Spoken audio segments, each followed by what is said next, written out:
I think the best story I could tell out of all these experiences was about one evening when I decided to hang out with people who were drinking. A lot of the people who were drinking were driving, and since I wasn't much of a drinker, I decided that I would be the designated driver.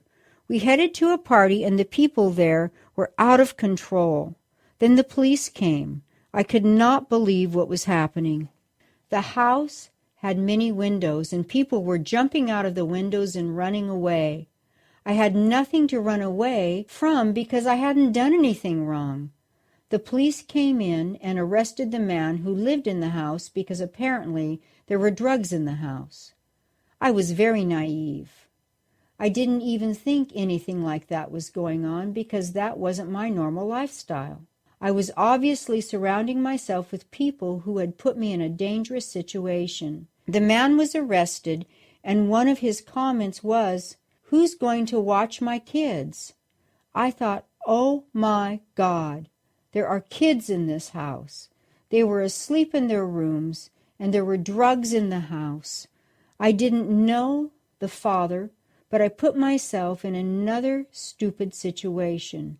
I stayed there with the kids because I didn't want CPS to be called or to have the kids taken out of their home in the middle of the night. During the night, a big guy came home.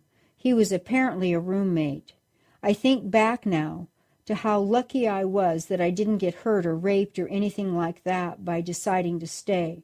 I left when I was able.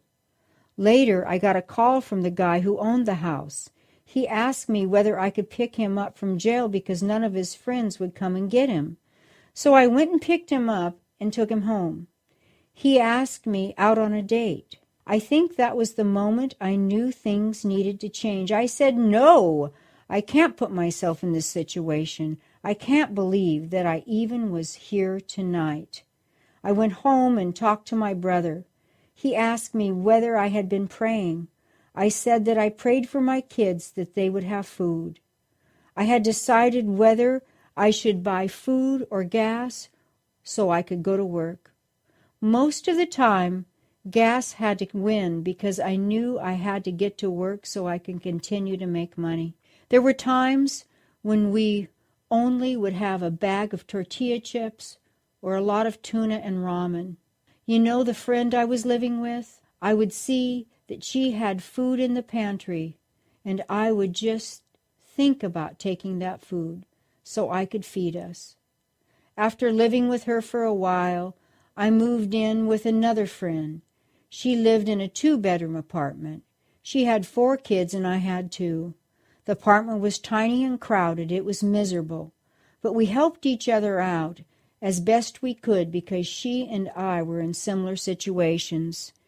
It kind of got the best of me, but I didn't ask for help.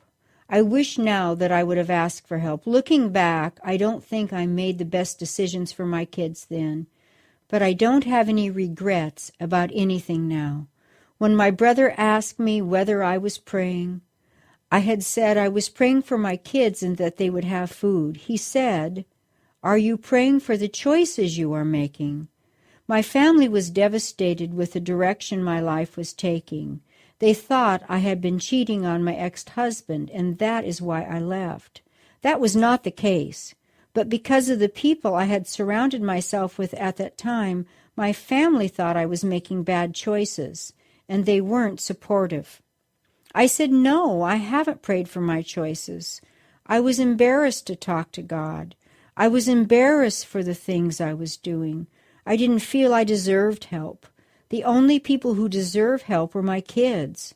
I did everything I could to make sure my kids were taken care of.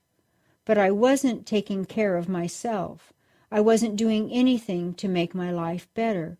I could have gone to school, which would have improved my situation, but I did not. The times when people don't feel worthy of praying are when they need God the most. My brother said, right now is when you need God more than ever. You don't pray just when things are good. You need to pray when things are bad. That's when He can be there for you. He was right. I just started praying. I started making better choices. I started living for God the way I was living before. I think I had just felt that I wasn't worthy, and I was clearly wrong because God came into my life and brought me my current husband.